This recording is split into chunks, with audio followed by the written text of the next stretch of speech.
Hola a todos y todas y bienvenidos a este módulo de tipografía. En esta clase vamos a hablar sobre historia de la escritura, porque para hablar sobre tipografía, antes tenemos que entender cómo se creó la escritura. La tipografía, al igual que la escritura, son inventos humanos. En este caso, en el caso de la tipografía, se hace posible tras la aparición de otro invento humano, como fue la imprenta de Johannes Gutenberg en 1440. La invención de la imprenta permitió la mecanización de la escritura, que hasta entonces se había realizado a mano, de manera individual, libro a libro. En esta clase, por tanto, vamos a estudiar toda esa parte de la historia en donde el ser humano escribió sus libros manualmente uno a uno. Si nos remontamos entonces tiempo atrás al origen del lenguaje escrito, veremos que las primeras representaciones tienen que ver con pictogramas. Llamamos pictogramas a signos que representan lo que los expertos han denominado palabras signo. Por ejemplo, un buey, dos bueyes, tres bueyes, una oveja, dos ovejas, tres ovejas. O, como el ejemplo que pongo yo aquí, tendríamos un pictograma para representar a un hombre honorable. Es decir, necesitaríamos infinidad de pictogramas para poder representar el mundo que nos rodea. La evolución de los pictogramas nos lleva a un nuevo concepto, el concepto del ideograma. Es de nuevo un signo pictórico con el que en este caso representamos una palabra concepto. Si antes teníamos un dibujo para representar a un hombre honorable, ahora tenemos otro dibujo para representar el concepto del honor. De esta manera la complejidad de nuestro mensaje va a ser mayor. Finalmente, esta evolución del lenguaje escrito nos lleva a los fonogramas. Es decir, signos que ya no representan un elemento o un concepto. En este caso están representando sonidos fonéticos. Y por supuesto, la suma de los sonidos fonéticos nos va a llevar a articular diferentes palabras y de esta manera podremos inclusive contar muchas más cosas. Los ejemplos que os pongo aquí, pues por ejemplo, son las vocales o signos para representar sílabas. Ma, co, ter o cualquier otra sílaba que os podáis imaginar. Aquí a la derecha podemos ver una imagen de un sello encontrado en el Palacio de Mari, en Siria, en el siglo XVII a.C. Este sello se hacía rodar sobre una tablilla de arcilla y el dibujo grabado en el sello iba apareciendo en la tablilla. Este es un sistema de representación muy primitivo. Necesitaríamos muchos sellos para poder contar historias, por lo que pronto evolucionó. Tenemos que entender que el lenguaje escrito va a tender a procesos de abstracción y de economización. Desde los primeros lenguajes escritos hasta los últimos, veremos cómo se va buscando cada vez con menos signos, los cuales son cada vez más abstractos, contar y expresar más cosas. Así pues, pasamos de este sello que nos está hablando de tres bueyes a un pictograma en el que dibujamos un solo buey, pero le añadimos tres palotes, con lo que estamos dando el mensaje de que hay tres bueyes. Pasemos ahora a ejemplos reales de la historia, concretamente a los jeroglíficos egipcios. En esta presentación nos centraremos en la historia de la escritura en el territorio de Europa y Asia Menor. En otras partes del mundo, el desarrollo de la escritura se realizó de manera paralela, siguiendo diferentes desarrollos. En el caso de Europa y Asia, las primeras civilizaciones que desarrollaron la escritura serían los egipcios y la civilización sumeria y acadia. En ambos casos, ambas civilizaciones muy ligadas en su posición geográfica a ríos importantes. En el caso de Egipto, al Nilo, y en el caso mesopotámico, a los ríos Tigris y Éufrates. En otras partes del mundo, en realidad, las primeras civilizaciones también estuvieron ligadas geográficamente a ríos importantes, como es en el caso de China, al río Amarillo, o en el caso de América, al río de la Plata. Centrándonos en los jeroglíficos egipcios, nos tenemos que situar en el año 3200 a.C. aproximadamente, cuando empiezan a usarse. Este sistema de escritura contaba al inicio con alrededor de 1000 signos y se dice que nunca bajó de 600. Su sistema de escritura era de arriba a abajo y podía ser tanto de izquierda a derecha como de derecha a izquierda. Para saber en qué dirección leer, cuando veamos un jeroglífico egipcio, podemos orientarnos viendo en qué dirección apuntan los animales representados. Por ejemplo, aquí a la derecha tenemos un fragmento de un jeroglífico de la tumba del faraón Seti I, alrededor del siglo XIII a.C. y vemos cómo los animales apuntan hacia la izquierda. Por lo tanto, el sentido de la escritura aquí sería de arriba a abajo y de derecha a izquierda. Los egipcios denominaban a su sistema de escritura Medu Neter, que significa palabras divinas, porque pensaban que la escritura había sido transmitida por los dioses, concretamente por un dios llamado Tot, a los hombres. Por lo tanto, la escritura tenía algo de sagrado. De esta manera, la palabra jeroglífico, que procede del griego, significa hiero, sagrado, y glifo, escritura, escritura sagrada. Hay que tener en cuenta que los jeroglíficos no era un alfabeto, sino una suma enorme de signos pictóricos que podían tener diferentes significados. Los pictogramas egipcios podían representar tanto palabras signo, como hemos visto antes, como ideogramas, conceptos signos, como fonogramas, todo junto. E incluso contaban con otro elemento llamado determinativos, que se colocaban al final de las palabras para aclarar el significado de la frase. El peso de la religión en la cultura egipcia, como ya sabemos, era enorme. Se trataba de una religión politeísta con numerosos dioses, todos ellos ligados al mundo animal que rodeaba a la población egipcia en la ribera del Nilo. El dios de la escritura, como hemos dicho, era llamado Tot, y era este dios que vemos en esta imagen de la derecha con cuerpo de hombre y cabeza de pájaro ibis. Se trataba del dios de la escritura, pero también de la magia, la sabiduría y la luna. En la mitología egipcia, Tot crea la escritura y se la entrega a la humanidad. Por lo tanto, este dios se convertirá en el patrón de los escribas, y se dice que estos escribas derramaban una gota de tinta en su honor antes de empezar a trabajar cada día. Estos escribas podemos imaginarnos que formaban parte de una casta muy elevada en la sociedad egipcia al estar conectada su actividad con los mismos dioses. Aquí, en la imagen de la izquierda del dios Tot, vemos a un escriba sentado, una estatuilla muy famosa que podemos encontrar en el Louvre de París, perteneciente al siglo XVI a.C. Si profundizamos en los jeroglíficos egipcios, veremos que a lo largo de su historia, que es mucha, desde el año 3200 a.C.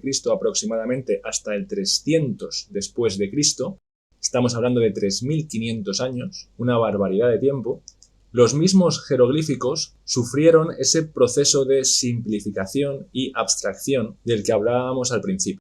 De esta manera, lo que empieza llamándose jeroglíficos se va a convertir en escritura hierática prácticamente desde el principio, diferenciándose una y otra en esa simplificación del pictograma. Lo vemos en esta tabla, en donde hay diferentes pictogramas representados en jeroglífico, en hierático y en demótico. Si nos fijamos en cada uno de ellos, podemos ver ese proceso de abstracción que va a hacer que los escribas puedan representar cada signo de manera mucho más rápida y sencilla. Así pues, como decíamos, desde el mismo inicio de la cultura egipcia, los jeroglíficos más complejos fueron reservados a representar y conmemorar grandes logros. Por ejemplo, se utilizaban en las tumbas, en las estelas, en los grandes monumentos, en los obeliscos, mientras que la escritura hierática se utilizó para comunicaciones más cotidianas. Y entonces se utilizaba otro soporte, ya no se cincelaban en la piedra, sino que se escribían sobre los llamados papiros. La misma escritura hierática también sufrió un proceso de simplificación, de tal manera que a partir del siglo VII a.C. podemos hablar de un nuevo tipo de escritura llamada demótica o demótica popular. En este tipo de escritura desaparece cualquier rastro de dibujo o de representación figurativa del jeroglífico original y ya nos encontramos con símbolos completamente abstractos. A la derecha del todo podemos ver una imagen del conocido como papiro Ebers, en donde se utilizó la escritura hierática.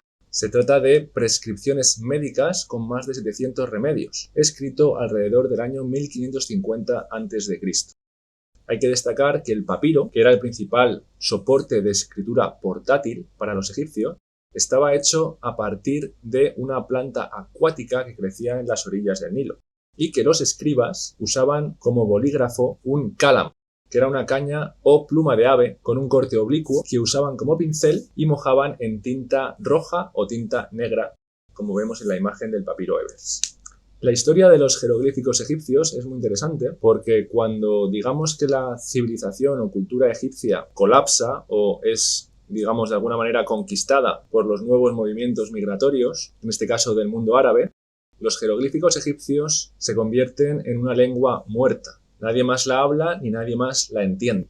Y no será hasta finales del siglo XVIII, en el contexto de la Ilustración en Europa y la Revolución Francesa, cuando Napoleón, en una de sus campañas militares, viaja a Egipto y se hace acompañar de muchos investigadores.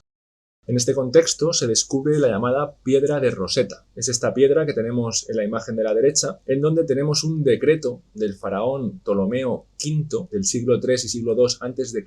con un mismo texto escrito en 3 lenguas, en jeroglífico, en demótico y en griego. La primera parte de la piedra, la más alta, es la parte de los jeroglíficos egipcios. La que tenemos en la mitad es el mismo texto en demótico, que ya sabemos lo que es, y la tercera es en griego.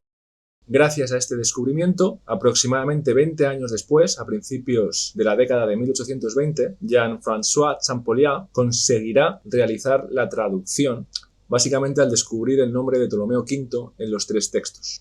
Esto permitió al mundo leer la historia de Egipto, que había estado perdida ni más ni menos que 1600 años. Es entonces cuando se descubre que los jeroglíficos representan palabras, ideas y sonidos, como veníamos comentando, y que no se trata en ningún caso de un alfabeto. Algunas de las obras más importantes de la cultura egipcia se dieron a conocer, como son el Libro de los Muertos, un texto religioso que contiene sentencias morales para guiar el alma en el inframundo, el himno a Atón, instrucciones de Amenemope, la historia de Sinué o numerosas biografías. Pasamos ahora a otra forma de escritura que se desarrolló de manera paralela en la cuenca de los ríos Tigris y Éufrates, en Mesopotamia, el llamado como creciente fértil. En este área se desarrollaría la llamada escritura cuneiforme. Los primeros pueblos que la utilizaron fueron los llamados pueblos sumerios y acadios. Inicialmente los sumerios. Veremos que se parece mucho en muchas cosas a los jeroglíficos egipcios. Para empezar, el número de signos, que iban de entre 1000 y 600 signos. Su lectura, en este caso, era de derecha a izquierda, de manera horizontal, y era un tipo de escritura silábica. Destacar que la palabra cuneiforme proviene del latín cuneus, que significa cuña. La cuña hace referencia a la forma de las marcas que se hacían en las tablillas de arcilla con el estilete. En Mesopotamia convivieron un montón de pueblos y muchos utilizarían la escritura cuneiforme, entre ellos los acadios, los sumerios, como hemos dicho, pero también los elamitas, los hititas, los babilonios, los asirios o los persas. Inicialmente, allá por el 3500 a.C., la función de la escritura tenía un carácter únicamente administrativo y contable, es decir, cuántas ovejas tengo, cuántos soldados hay en el ejército, cuántas ánforas necesito para mis vinos, o como vemos en la imagen de la derecha, cuántas raciones de cerveza he vendido este mes. Esta tablilla está contando precisamente esto, las raciones de cerveza en un determinado momento. Es una tablilla encontrada en Uruk, una ciudad que existió allá por el 3100-3000 a.C. en lo que hoy conocemos como Irak, y en donde, aparte de las diferentes marcas y signos realizadas por las cuñas, podemos ver también unas hendiduras circulares que se utilizaban como foliación de las mismas tablillas cuando estas tablillas eran muchas. Las tablillas eran como páginas de un libro y necesitábamos ordenarlas y contabilizarlas. La escritura cuneiforme, como podemos imaginar, también sufrió un proceso de evolución en donde se pasaría de palabras signo a palabras signo junto con palabras concepto y junto con fonogramas. De esta manera, los escribas enseguida pudieron expresar ideas, por lo que la escritura cuneiforme se utilizó para todo tipo de documentos económicos, religiosos, políticos, literarios o intelectuales. En esta siguiente imagen podemos ver en detalle la relación directa entre el instrumento con el que escribían los pueblos mesopotámicos, el llamado estilete, que tenía una forma triangular, y la marca que dejaban en la arcilla. A esta relación la podemos llamar ductus, de tal manera que el ductus lo podríamos definir como el rastro de la herramienta en la escritura. Destacar que en el mundo mesopotámico solamente los escribas podían escribir. Estos escribas acudían a las llamadas edubas, casas de las tablillas, que eran como una especie de escuelas de escritura cuneiforme que se fueron extendiendo paulatinamente por toda Sumeria. A ellas acudían los chicos y a veces chicas también de las clases más altas, que entraban en las eduvas a la temprana edad de 8 años aproximadamente y tenían que estudiar 12 años.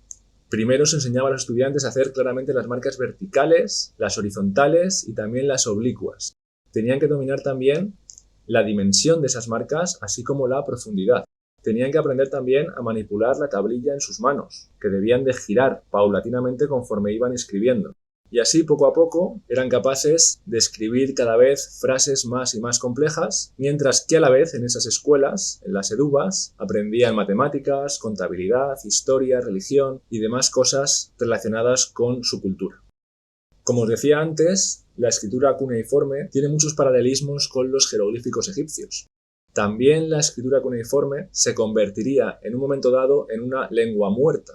Y también hubo un desciframiento clave que la hizo, digamos, como volver a la vida, que es la llamada inscripción de Behistún.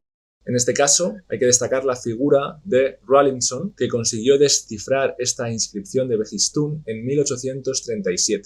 Es un trabajo que no realizó en solitario, se acompañaría de otros asiriólogos como George Smith, el reverendo Edward Hincks o Jules Oppert, pero la clave la dio esta inscripción que vemos en la imagen, en donde se cuentan las hazañas del rey Darío I del imperio persa aqueménida alrededor del siglo VI a.C., unas hazañas que están escritas de nuevo, como pasaba con la piedra Rosetta, en 3 lenguas, en persa antiguo, en elamita y en babilonio.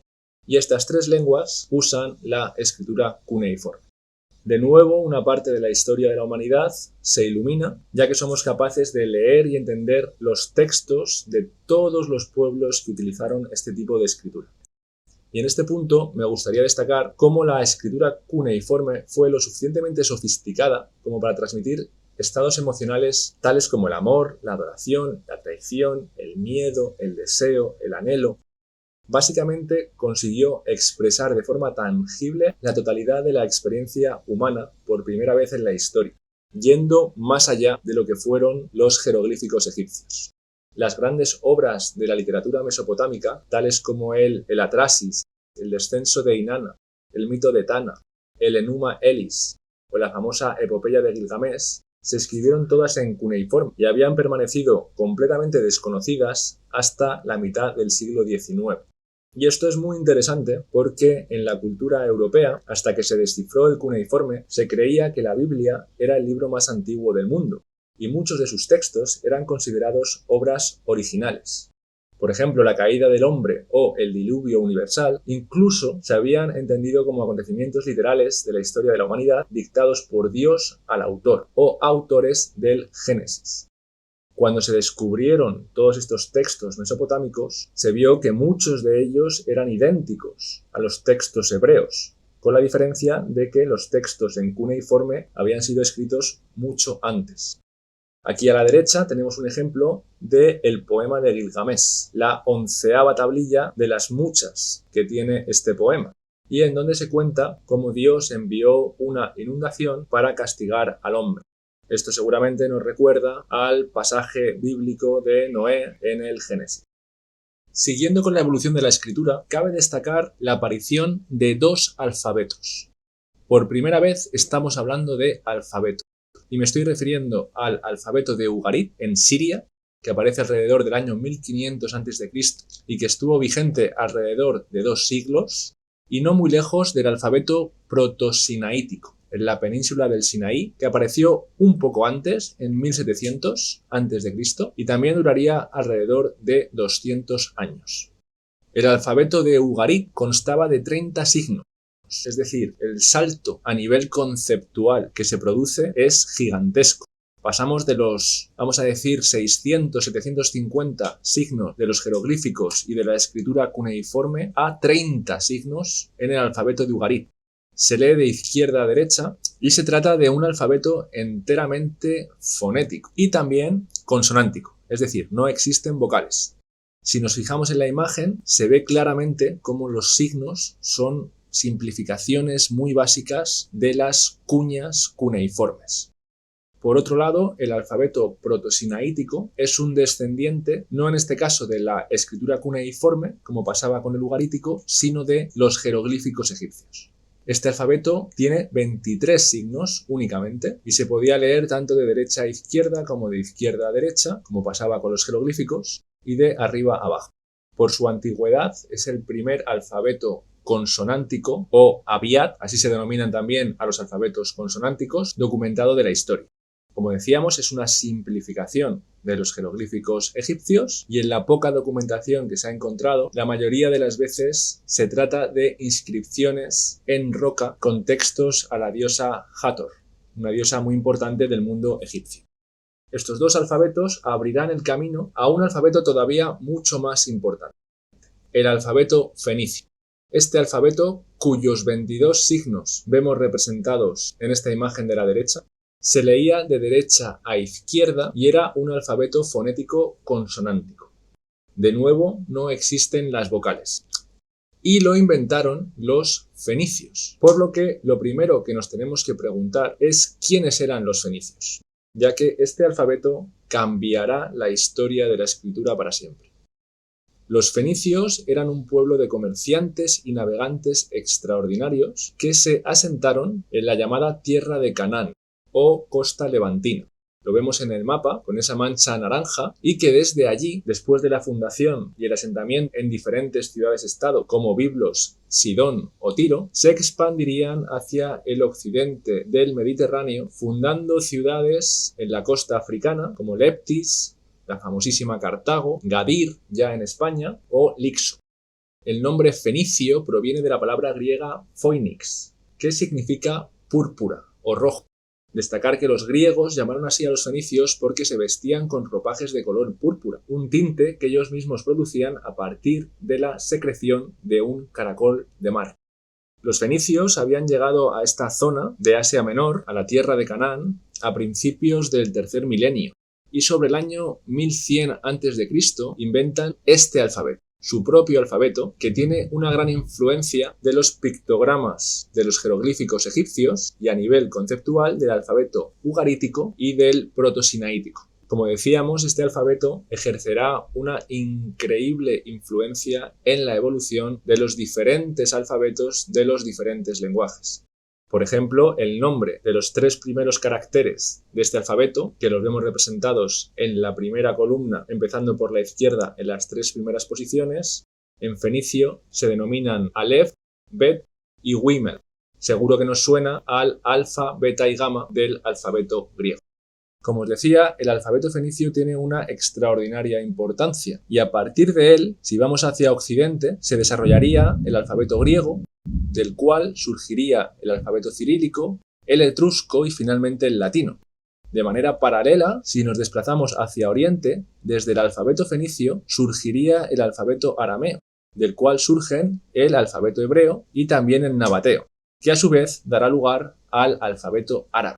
Si este tema os apasiona y os enciende vuestra curiosidad, os recomiendo que os detengáis para ver cómo van evolucionando los diferentes pictogramas, los diferentes signos, desde el egipcio al protosinaítico, llegando al alfabeto fenicio y cómo desde ese alfabeto fenicio, esos signos, esos caracteres ya fonéticos y totalmente abstractos, dan paso al griego arcaico, de ahí al griego y de ahí al latín. Me parece, por ejemplo, realmente bonito ver cómo ese pictograma egipcio que representa probablemente las olas del mar acaba dando lugar a nuestra M latina, o cómo una serpiente termina siendo nuestra N, o cómo el famoso ojo de Horus acaba siendo nuestra O. En esta siguiente diapositiva podemos encontrar la inscripción más larga en alfabeto fenicio descubierta hasta la fecha. Consta de 38 palabras y se encontró grabada en la tapa del sarcófago del rey Agira, rey fenicio de Biblos, alrededor del año 1000 a.C. Debajo de la inscripción podéis encontrar la traducción y recordar que el alfabeto fenicio se lee de derecha a izquierda y que no tiene vocales. Por eso es mucho más corta la inscripción que la traducción. Bien, pues como veíamos, si nos movíamos hacia Occidente, del alfabeto fenicio pasamos al alfabeto griego.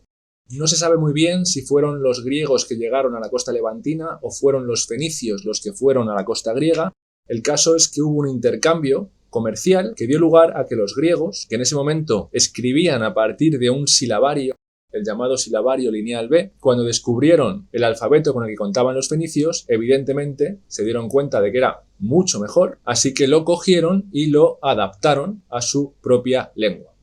El alfabeto griego consta de 24 signos, en vez de 22, ya que le añadieron 2 signos más aparte de las vocales.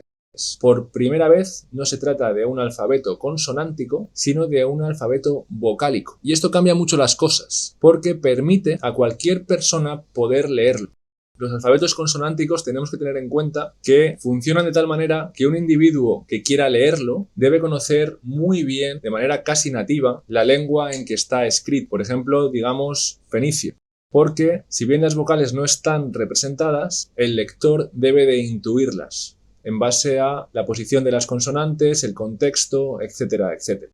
Con el alfabeto vocálico griego, estas indefiniciones desaparecen, convirtiéndose en un alfabeto mucho más sencillo para aprender y representar por cualquier persona. ¿Esto qué supone? Supone una democratización del saber y una alfabetización de la sociedad. Hasta entonces, la escritura había estado reservada a una clase social muy alta, formada por escribas, sabios y potentados. A partir de ahora, entre la sociedad griega, cualquier persona prácticamente puede leer y escribir. Y ni que decir tiene que este hecho fue una de las claves del desarrollo de la sociedad griega en la antigüedad y uno de los puntos claves para que se pudiera desarrollar su famosa democracia. Este alfabeto griego, que surgiría alrededor del año 800 a.C. y que tiene vigencia hasta la actualidad, tenemos que pensar que comienza de una manera, llamémosla, arcaica. Los caracteres son todos mayúsculas y los trazos, como podemos ver en la imagen de la derecha, son todavía bastante burdos y como muy poligonales, muy geometrizados. De hecho, la imagen que vemos a la derecha son las llamadas leyes de Gortina, escritas en griego arcaico alrededor del siglo V a.C. Gortina es una ciudad situada en Creta y en estas leyes se determinaban los derechos de los ciudadanos, de los esclavos y de los extranjeros. Se trata ni más ni menos que del texto legal griego más antiguo y extenso conocido. Y es muy curioso porque está escrito en un estilo llamado bustrofedón, una palabra griega que proviene de la palabra bous, buey y strephein, dar la vuelta. Es decir, se lee a la manera en que un buey ara la tierra. Empezaríamos de izquierda a derecha y cuando llegamos al final del renglón daríamos la vuelta y la siguiente línea la leeríamos de derecha a izquierda. Si os fijáis en la imagen, las S cambian de dirección, lo mismo ocurre con las P, con la K, etcétera, etcétera. Es interesante que pensemos que esta manera de escribir, utilizando el griego arcaico, no el estilo bustrofedón, que es algo más particular de estas leyes de Gortina, fue la que utilizaron todos los griegos archiconocidos del mundo clásico, como por ejemplo Aristóteles, los trágicos Esquilos, Sófocles o Eurípides, Sócrates, Diógenes. Todos ellos escribieron en griego arcaico. Así pues, si continuamos avanzando en la historia del pueblo griego y el desarrollo de su alfabeto, podríamos destacar a la famosa Biblioteca de Alejandría. Esta biblioteca fue fundada en la ciudad de Alejandría, en el delta del Nilo, en el siglo III a.C., una ciudad fundada por el general Alejandro Magno. Y es importante comentar un poco rápidamente la historia de este personaje, ya que fue Alejandro, un rey en principio macedónico, el que primero unió a las diferentes ciudades-estado griegas y luego saltó hacia el continente asiático, en donde conquistó el imperio persa aqueménida. El imperio persa aqueménida por aquel entonces dominaba Egipto y es por ello que cuando Alejandro entró en Egipto y lo conquistó, fundaría la primera y más importante de sus múltiples Alejandrías. Estamos ante el inicio del llamado mundo helenístico, en donde la cultura griega se expande y se disemina por prácticamente todo el mundo conocido. Muchos historiadores hablan de la primera globalización, en donde el griego y su alfabeto se impone como lengua franca en todo el Mediterráneo.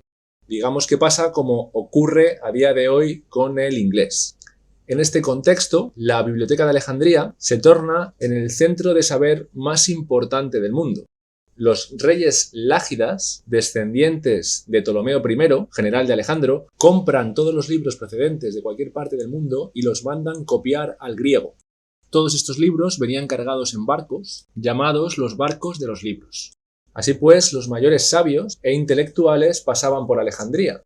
Uno de ellos, Dionisio el Tracio, que vivió desde el año 170 al 90 a.C., escribió un libro llamado Arte Gramática, que tiene una especial relevancia, ya que se considera la primera gramática griega en términos contemporáneos.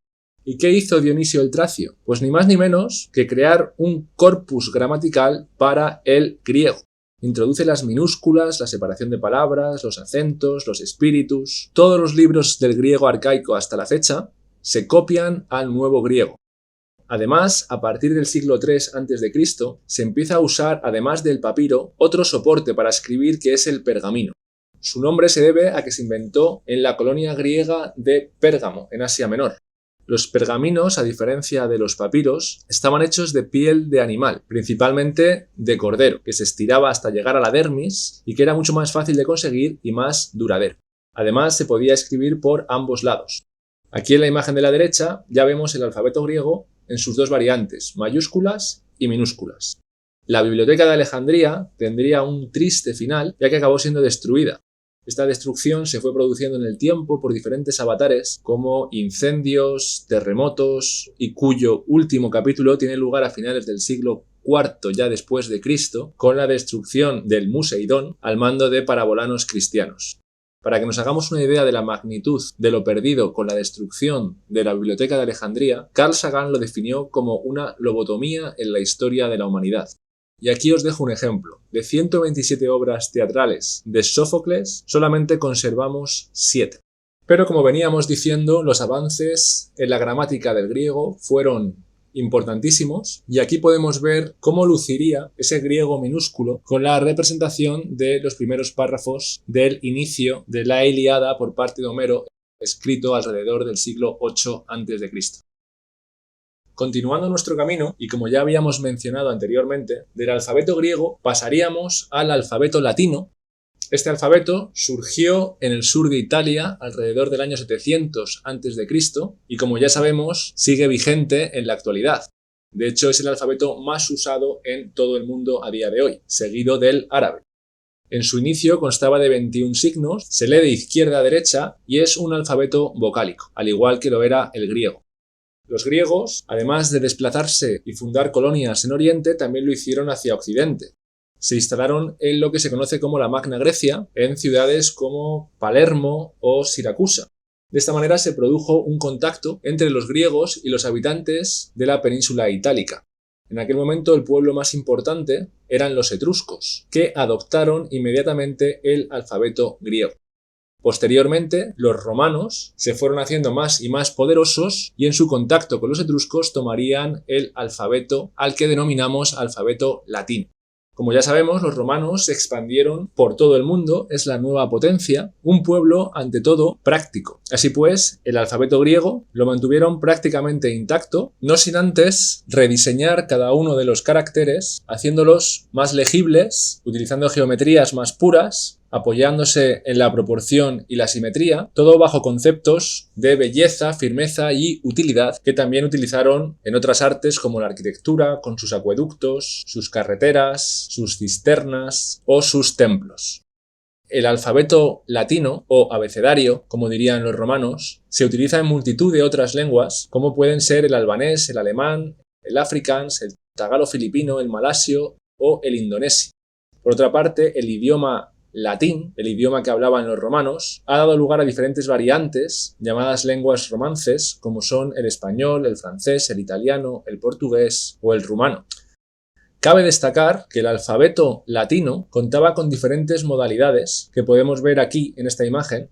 Un tipo de escritura denominada capital cuadrada o capital cuadrada lapidaria, usada principalmente para inscripciones monumentales y de gran importancia institucional. Luego tendríamos la capital rústica para escritos de un carácter más secundario y luego en un tercer escalón encontramos la cursiva romana con un carácter ya completamente desenfadado. De cualquiera de las maneras, la escritura romana se basaba únicamente en mayúsculas. Aquí en esta otra imagen podemos ver a la derecha un detalle de la columna de Trajano, escrito en capital cuadrada o capital cuadrada lapidaria, un tipo de escritura de la que Adobe ha realizado una tipografía llamada Trajan Pro, que es prácticamente idéntica. En la imagen de la izquierda os quería mostrar cómo ese tipo de escritura también conlleva un ductus. ¿Os acordáis cuando hablábamos del ductus de la escritura cuneiforme, relacionándolo con el estilete con el que se hacían las marcas? En este caso, el ductus viene marcado por el pincel. Un pincel que nos permitía hacer formas más sinuosas en determinados momentos, aumentando o disminuyendo el contraste en la tipografía, y que seguramente sería la manera en la que se grabó la escritura en la columna de Trajano. Primero a través de un pincel que serviría como guía para posteriormente cincelar esa escritura en el mármol. Aquí podemos ver un vídeo de Oriol Miró, un calígrafo de Barcelona, en donde vemos cómo utiliza la herramienta para generar esta tipografía cuadrada lapidaria romana.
Estamos acercándonos al final de nuestra historia, salimos del Imperio Romano y llegamos a la Edad Media.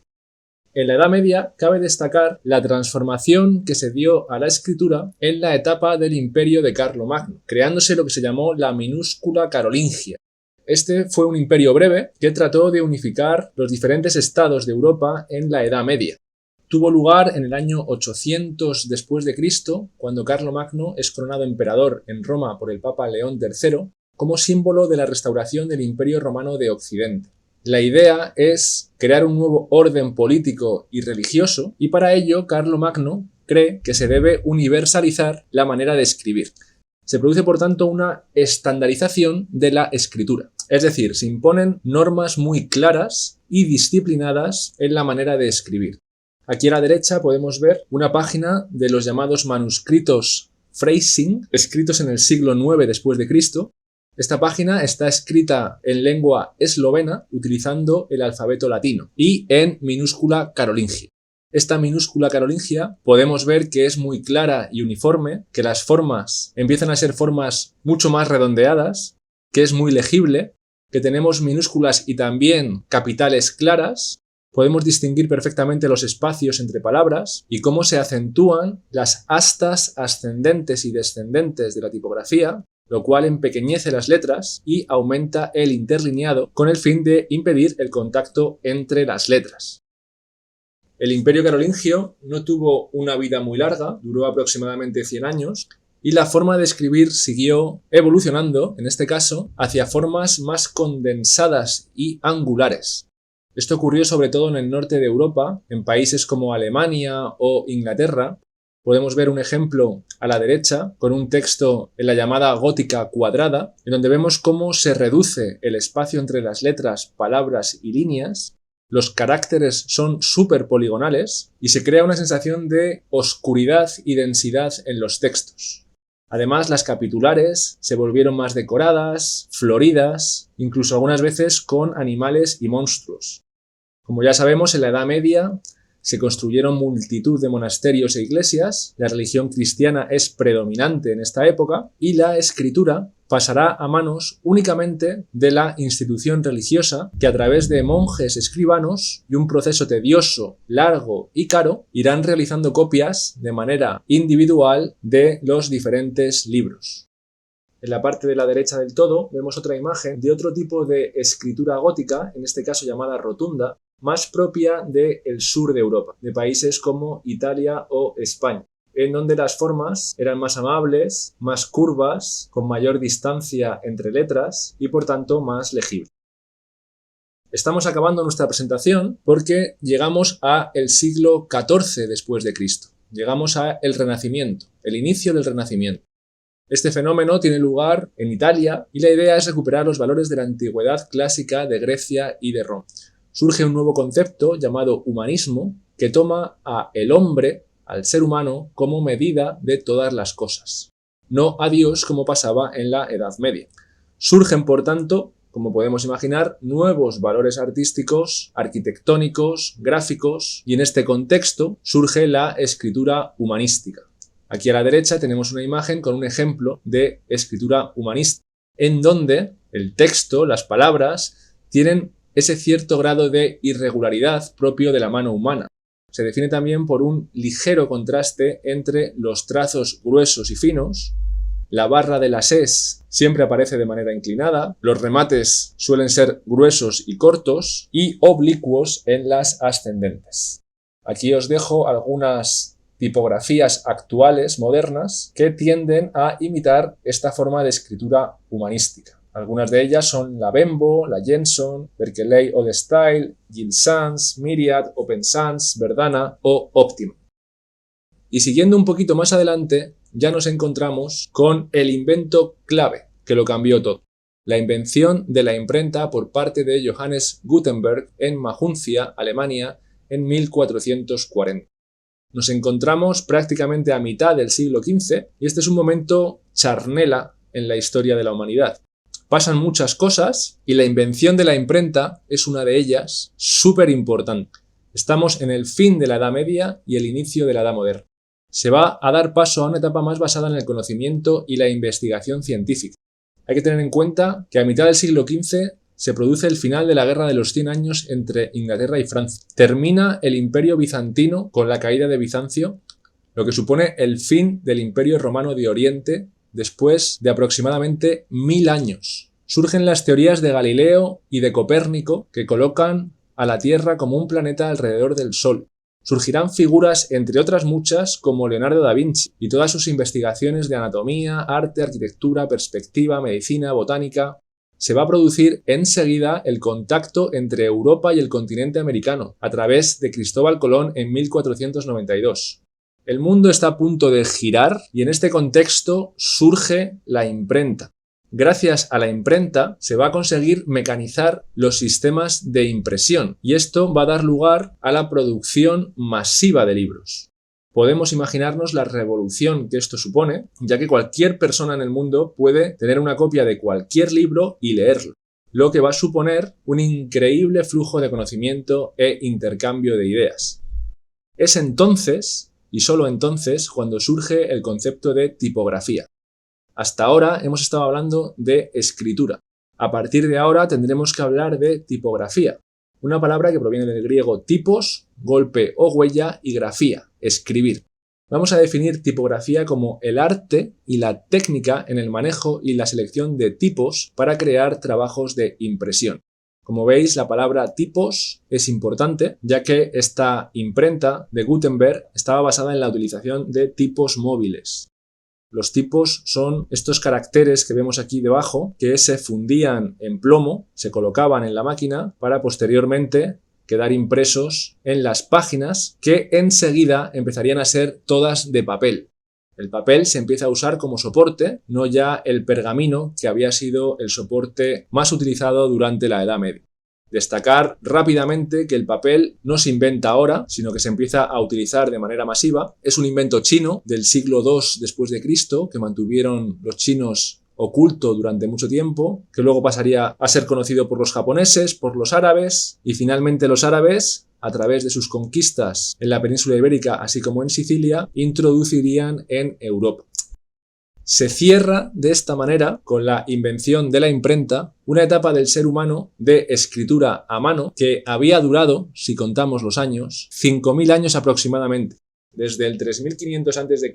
que hablábamos de los sumerios y la escritura cuneiforme hasta el año 1500 después de Cristo aproximadamente. Empieza, por tanto, una nueva etapa de la que hablaremos en los siguientes vídeos. Espero que os haya gustado mucho la presentación. Aquí me despido y nos vemos en la siguiente clase.